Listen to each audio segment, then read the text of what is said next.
All right, good afternoon, everyone. I have just a few things at the top, and then I'll be happy to take your questions. First, taking a look at the Middle East region, the department continues to maintain a robust force posture throughout the U.S. European Command and U.S. Central Command areas of responsibility to protect U.S. forces, enable our support for the defense of Israel, and to ensure the United States is prepared to respond to various contingencies. As we've discussed previously, U.S. forces in the region include, but aren't limited to, an amphibious ready group and Marine Expeditionary Unit, multiple destroyers, fighter aircraft, and carrier strike group presence. Of note, following a period of dual carrier coverage by the Theodore Roosevelt CSG and the Abraham Lincoln CSG in the CENTCOM region, the Theodore Roosevelt has departed and begun its transit into the Indo-Pacific Command area of operations. As we have been since the beginning of the crisis in the Middle East following Hamas's vicious October 7 attacks, we remain intensely focused on working with regional partners to de-escalate tensions and deterring a wider regional conflict. The United States also remains very focused on securing a ceasefire as part of a hostage deal to bring all of the hostages home and to end the war in Gaza. Closer to home, as you may have seen reported, what is now called Tropical Storm Francine made landfall in Louisiana yesterday as a Category 2 hurricane, bringing storm surges, flash and urban flooding, hurricane-force winds, and tornado watches. The governor of Louisiana declared a state emergency earlier this week and brought nearly 3,000 Louisiana National Guardsmen onto state active duty. These guardsmen, along with 134 high-wheeled vehicles, 65 watercraft, and 32 Army Guard helicopters, were positioned around the state to support response and recovery operations. As of this morning, 5 parishes are still under mandatory evacuation and more than 390,000 homes are without power. For more information about the response and recovery, I would encourage you to reach out to the Louisiana National Guard. And finally, Secretary Austin will travel to Maxwell Air Force Base, Alabama tomorrow and will accompany First Lady Dr. Jill Biden to highlight the new universal pre-kindergarten program being implemented at Department of Defense education activity schools. Secretary Austin will also provide remarks at Maxwell to announce the multiple new initiatives in support of his Taking Care of People effort, emphasizing the department's commitment to the overall well-being and quality of life of our service members and their families. We'll have much more to provide tomorrow, but you can anticipate these new initiatives will be focused on actions that improve the quality of life for our service members, enhance their economic security, support the careers of military spouses, and make moves to new assignments easier. And with that, I'll be glad to take your questions. I'll start with Tara, AP. Thanks, General Ryder. On Ukraine, you've seen in the last day or so Secretary Blinken say that the door may be opening a little bit to the U.S. considering giving Ukraine more long-range strike options or loosening restrictions. But we heard pretty clearly from Secretary Austin last week that he's not in favor of this.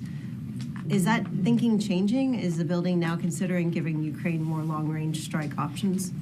Yeah, I've certainly seen the press reports on that. I would tell you there has been no change to our policy. I don't have anything to announce, and certainly if there are any changes, we'll let you know. But as of today, that policy has not changed. What is the primary driver behind Secretary Austin being reluctant to further loosen the restrictions or to provide more long-range options? Yeah, well, I mean, first of all, again, this is our policy, right? And we've, of course, worked with the Ukrainians to ensure that they have the ability to conduct cross-border counterfire defensive strikes to defend their troops that are being attacked from across the border in Russia. You know, we are very, very much focused, and we've talked about this before, on ensuring that Ukraine has what it needs to be able to preserve its sovereignty and take back occupied territory. And that's going to continue to be our focus. The bottom line is we want to see Ukraine win in this conflict. And when they feel that it's time, Ukraine feels that it's time to go to the negotiating table, we want them to do so with as strong a hand as possible. And I would point you to Secretary Austin's comments at Ramstein last week, where he highlighted there is no one capability, there is no silver bullet that is going to enable Ukraine to succeed.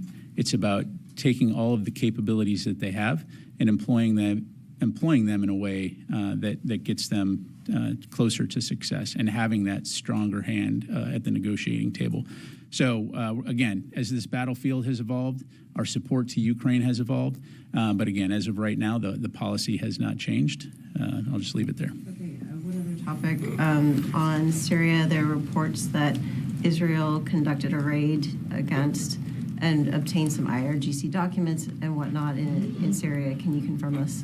Yeah, again, seen those press reports, but I'd refer you to the Israelis for any questions about their operations. Thanks. Jennifer. Pat, I have some questions about the M1 Abrams tanks. Have they been used on the battlefield in Ukraine, and if so, how many? Thanks, Jennifer. I'd refer you to them to talk about where and if they've employed those capabilities. I mean, as you know, we've obviously provided them, helped train them, and provide some remote maintenance capability. But as far as where and if they've employed them, I'd refer you to them. And do the Ukrainians have permission to use them across the border in Kursk? Well, as I highlighted, I mean, what we've agreed to with the Ukrainians is that they can use U.S. security assistance to conduct counterfire, defend themselves from potential Russian attacks or actual Russian attacks from across the border. But when it comes to the capabilities that they're employing, I'd refer you to them. And overall, are they making a difference? There was a lot of debate at the time when they were being approved. Are the M1 Abrams tanks making a difference? Well, again, I'd kind of take a step back and say, first of all, that's a question that the Ukrainians would have to answer. I would tell you again, though, that it's not about one singular capability. It's about how you take all of the capabilities, whether it be air defense, armor, artillery, and training, and combine all those together to create capabilities that support your strategic and operational objectives. And so certainly we've seen the Ukrainians fight very courageously, very creatively,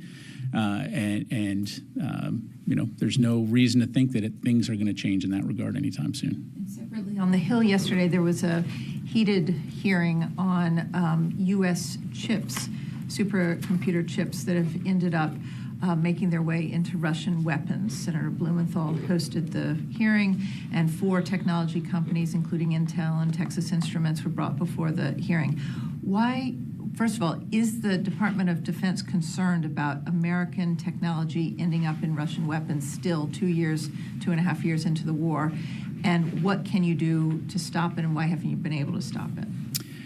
Well, broadly speaking, Jennifer, as you know, there has been an interagency effort to place sanctions on Russia to prevent those kinds of activities from occurring. So I'd refer you to my colleagues at Commerce to talk more about those particular efforts. But that's something that the Department of Defense will continue to work closely with our interagency partners to prevent. Because, again, certainly we don't want to see American technologies being used in places like Ukraine against Ukrainian citizens. Thank you. Constantine. Thanks, Pat. The USS Roosevelt, you mentioned she's chopped into the Indo-Pacific. Is it safe to say that she is on her way home? Are you able to say whether she's returning home? As a matter of policy, Constantine, we're not going to talk about future deployment timelines. It's going to the Indo-Pacific AOR, and I'll just leave it there. And just one quick follow-up. Are there any plans or conversations to have a 2-carrier presence in CENTCOM to replace the TR? I don't have anything to announce right now. Again, the amazing thing about the U.S. military is our ability to surge and provide forces wherever we need to. But as I highlighted at the top, we have a significant amount of capability in the U.S. Central Command and U.S. European Command areas of responsibility. Let me go to this side of the room. Yes, sir. Thank you very much, General. Recently, the United States and Greek Cypriots have signed a bilateral defense agreement, and Turkish foreign and defense ministries have, quote, strongly condemned, unquote, the signing of this agreement. The U.S. has historically taken a neutral and impartial position on the island. Would you now say that the U.S. has done away with that impartiality? I appreciate the question. I'd have to refer you to State Department to discuss the diplomatic discussions on that. But the Department of Defense has signed this agreement, and the Assistant Secretary was there this week. So what does it say from a military perspective, from the DoD perspective, that this was signed? And how does it change the U.S. military presence in that region? This is basically U.S. base right now. I'll tell you what, let me take your question and we'll come back to you on that. Thanks. Ellie. How much money is left from the supplemental for the presidential drawdown, and does that money expire at the end of the month? Yeah, thanks, Ellie. So broadly speaking, it's important to remember that when we talk about presidential drawdown authority, it's exactly that. It's the authority to spend monies within the DoD budget and the supplemental. And so at the end of the fiscal year, those authorities would expire. And so right now, we're continuing to work with Congress to see about getting those authorities extended to enable us to continue to draw down packages. And so in the meantime, you're going to continue to see drawdown packages, but we'll have much more to provide on that in the near future. Is it $6 billion? Let me take that question. Janie. Thank you, General. Two questions, North Korea and Russia. First question, following North Korea's continued garbage balloon provocations, it launched multiple short-range ballistic missiles into the East Coast early yesterday, the day after the U.S. presidential debate. Do you think there is a possibility that North Korea will use additional provocations to interfere with the United States presidential elections? Look, we obviously saw the DPRK's launching of those missiles. I would refer you to Indo-Pacific's statement on that. We certainly condemn that kind of destabilizing action, and I'll just leave it there. Russia. Russian Ministry of Defense said it could use nuclear weapons if Ukraine attacked the Russian mainland with the U.S. long-range missiles. What is your reaction on this? Yeah, well, this kind of nuclear saber rattling isn't new. It's very irresponsible. It's dangerous. You've heard Secretary Austin highlight the fact that this is not the kind of language that a nuclear-armed large military country that's nuclear-armed with a large military should be saying. All that to say, we have not seen anything at this point that would indicate that we need to adjust our strategic force posture. So we'll continue to monitor that, but at this point, there's been no change to our posture. Let me go to the phone here. Missy Ryan, Washington Post. Hey, Pat, thank you. Just going to ask you a question you've been asked previously in the past week about Iraq and the statements by the Iraqi government about the apparent agreement to withdraw U.S. forces over the next 2 years. Are they accurate? And I know you've said that you can't confirm that just now. Can you, number one, is that still the case? And number two, can you talk about what has been agreed to in principle? Is it accurate to say that the U.S. and Iraq have agreed in principle to withdraw all U.S. forces? Is just a question of when and how? That's my understanding. Just want to make sure that that's correct. Yeah, thanks, Missy. So yes, to answer your question with your question, I don't have anything new to announce. As we've highlighted, we have been discussing with our Iraqi partners what the transition from the global coalition in Iraq, what that transition would look like to an enduring bilateral security partnership between the U.S. and Iraq would look like. Again, we'll keep you fully informed when we have something to announce, but as of right now, I do not have any updates to provide. Thank you. Let me go to J.J. Green, WTOP. General, thank you. Ukraine's President Zelensky said a little earlier today that they believe Russia's begun a counteroffensive in the Kursk region, and I'm interested in knowing what the Pentagon, thinks this means for this conflict when you consider what we've learned from the building and from U.S. intelligence about Russia gathering weapons as well, including ballistic missiles from Iran in recent days, and how this impacts the future and the U.S. plans to support Russia. Yeah, thanks, JJ. What we have seen is Russian units beginning to try to conduct some type of counter-offensive in the Kursk region. At this stage, I would say that it's marginal, but something obviously that we're keeping an eye on. And then I'm sorry, the second part of your question. Just how the building might view this activity, what you just mentioned, what you've seen in the context of getting these weapons, which we were told this week the U.S. has proof of from Iran, the ballistic missiles, and there are other plans to try to essentially attack Ukraine's energy infrastructure as winter comes. Sure. So first of all, with the caveat that I'm not going to discuss intelligence from the podium here, nor am I going to provide a daily update on Russian employment of various capabilities. As of right now, we have not seen them employ those Iranian missiles yet, although one can expect that they would in the relatively near future.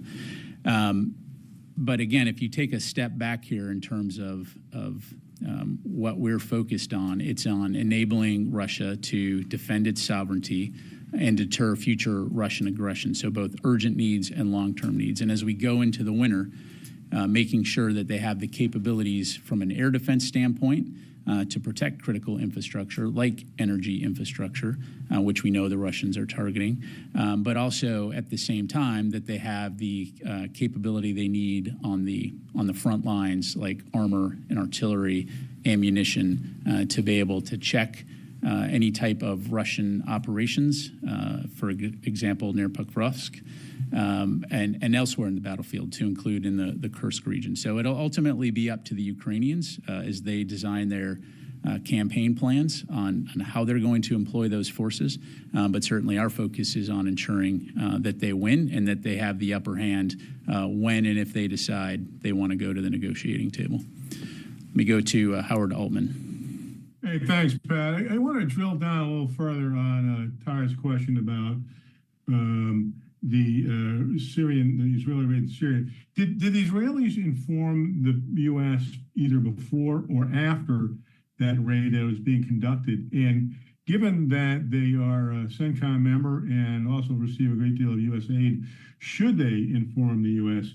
either before or after this raid took place? Thanks, Howard. Again, I mean, I've seen that press reporting, but for any questions as it relates to any Israeli operations, I'm really just going to have to refer you to them. I just don't have anything to provide on that. Let me come back to the room. Yes, sir. For the Daniele Compagangelo for the Italian television. Thank you, General, for taking the question. I have a question regarding the strike of the Israeli on the school in Gaza a few hours ago. Okay. There was some reports we read in Europe some report about France and Germany and the Great Britain deciding to provide less weapons from now on to Israel because of this fact that keep happening. What is the position of the U.S. in light, from the military perspective, in light of what just happened? If you have anything to say. Sure. So a few things. So first of all, I don't have any information to provide on the particular strikes that you're referencing, other than to say that from the very beginning of Israel's operations, we've been very clear about the importance of taking civilian safety into account, both from a planning and operations standpoint, and both publicly and privately. And I would point you to Secretary Austin's public comments and to the readouts that we've issued. This is a topic of frequent discussion between him and his Israeli counterpart. The bottom line is we believe that Israel has both a strategic and a moral imperative in terms of protecting civilians. I will also highlight, though, that there is culpability on the side of Hamas in terms of their techniques and procedures of embedding their operations within civilian infrastructure to include schools, hospitals, mosques. We just recently saw, when they executed 6 hostages in their tunnel network underneath Gaza, the extensive amount of infrastructure, money, resources that they've spent on building this massive tunnel network. which is approximately the size of New York City. And instead of using those funds and using those resources to help the Palestinian people, they've instead created a tunnel network to conduct combat ops from. This is the challenge that Israel is up against. We do not want to see any civilians killed in this conflict, whether they be Palestinian or Israeli, and we'll continue to work towards that. This is why a ceasefire deal is absolutely essential now, and getting all of the hostages released immediately is so important, and we'll continue to work towards that. Thank you. Tony? A couple questions. Does the fact that the United States now has a one carrier presence in the Middle East, the AO Middle East, the normal presence, by the way, is that an indication that you feel that the temperature between Iran and Israel has dropped and the threat from Iran to Israel is less than it was a month ago? Well, what I would say, Tony, just like I highlighted at the top, we are going to take any potential threats very seriously. And again, Iran has indicated that they want to retaliate against Israel. And so we're going to continue to take that threat very seriously. And we're going to continue to maintain a robust presence in the Central Command and European Command AORs. And so that's not going to change, and we're going to, again, maintain, as we always have, the ability to surge forces or capabilities anywhere in the world we need them, when we need them. What's the rationale for moving the carrier group then back to the Indo-Pacific? Well, I mean, again, broadly speaking, when you look at fleet management, you've got to take into account things like the readiness of our various ships, aircraft, and so that's always going to be something that's worked into the calculus, and so you're going to always see things coming and going out of the theater based on those kinds of considerations. But also, as we demonstrated, we have the ability to provide dual coverage should we need to do that. Can I ask you a question on the continuing resolution that the Secretary warned about the other day? Sure. You've lived under this umbrella for a number of years. What stake does the individual sailor, soldier, airman, and space cadet person have in the fight? Will they not be paid over a continuing resolution period, or is it a question of them not getting raises? I mean, what is their individual stake, if you can clear that out? Yeah, so first of all, in the event of a continuing resolution, military members will get paid. I mean, that is a legal requirement from the Congress that they will get paid. But I think it's important to highlight, because there are no funds available, and because the baseline budget would not change, that would force us to offset the costs of these well-deserved pay raises, and it would cut into other programs and accounts at potentially damaging levels. And so, again, we would encourage the Congress to pass a budget, but the bottom line is military members and our civilians will get paid. But their salaries then would be offset, the other accounts would be offset to pay for their continuing salaries, like correct. procurement and O&M. That's research. correct. That's correct. Okay, thanks. Thanks. Chris. Thanks, Pat. You've highlighted the threat of these short-range ballistic missiles provided by Iran. Does the Pentagon believe that U.S. systems provided to protect against ballistic missiles would be effective against these Iranian? Well, Chris, I would tell you that it's not just U.S. systems. The international community has rushed air defense capabilities and training to the Ukrainian armed forces. And so this is really an international effort to support Ukraine and their integrated air defense capabilities. And that's something that we're going to continue to look at to enable them to defend against those kinds of missiles and the other threats that Russia has employed. And don't forget, this isn't Iran's entree into this conflict. They've been providing drones, one-way attack drones, as you know, for a while now. And so they are absolutely complicit in the continued death and destruction of innocent civilians inside of Ukraine. And we'll continue to do everything we can to enable the Ukrainians to be able to defend themselves, both on the ground and in the air. Thank you. Yes, Otep. Thank you. I have a question on this new NATO command at Wiesbaden that was supposed to coordinate security assistance for Ukraine. Has it begun its operation? Do you have any details or updates on that? So that's really a question for NATO. You're talking about NSATU, which is the NATO element. My understanding is that yes, they have begun, But again, I'd refer you to NATO for any details. One more on the air defenses for Ukraine. The Patriot battery that was announced by the president in July, has it arrived in Ukraine? Is there additional training? So what's the status of that delivery? Yeah, so as I'm sure you can appreciate, for operation security reasons, I'm not going to talk about the movement of Patriots other than to say that, A, we'll let the Ukrainians talk to their level of comfort about what capabilities have arrived in country, and we'll defer to them on that. But B, we are going to, as we have from the very beginning, continue to work with the international community to rush those capabilities there as fast as we can. Thank you. Time for a few more. Ryu. Thanks so much. The question is about Okinawa. Yesterday, the governor of Okinawa, Tamaki, met with officials at the Pentagon and the State Department, and the governor expressed his concerns about recent alleged sexual assaults by U.S. service members in Okinawa and a lack of transparency in these cases. So could you please provide a comment on this meeting and on how the U.S. and Japan can improve transparency in incidents in Okinawa? Yeah, no, I really appreciate the question. And as we've said before, the alleged behavior of these service members in no way reflects the core values of the U.S. military, nor does it represent the conduct of the overwhelming majority of U.S. personnel who are based in Japan that we have forward deployed. And so we do share the concerns of the local community regarding these cases. We are deeply troubled by the severity of the allegations, and we absolutely regret the anxiety this has caused. I do know that the respective units are working very closely with local authorities to investigate the allegations thoroughly, while at the same time ensuring the due legal process under applicable laws and agreements. And I would refer you to U.S. Forces Japan for any further questions on that. Thank you. Thank you very much, General. My first question is about Pakistan's role in the Indo-Pacific strategy of the U.S. As I'm sure you know, that China has invested big billions of dollars there in the seaport, and their weapon is mostly now Chinese as well. Is there any other role of Pakistan from a military point of view you see beside the terrorism operations that you guys conduct?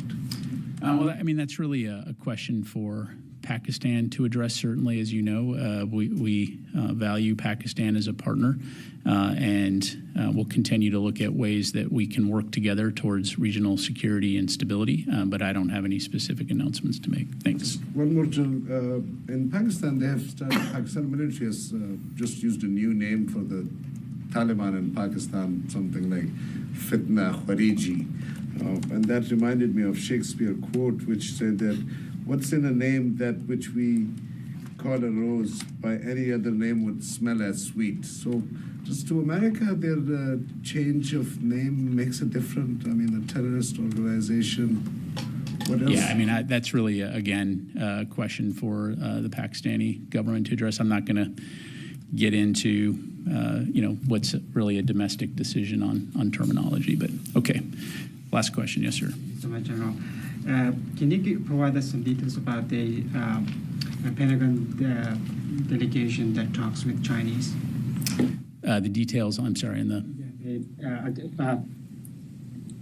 A delegation from the Pentagon is going to hold a meeting with Chinese partners in China.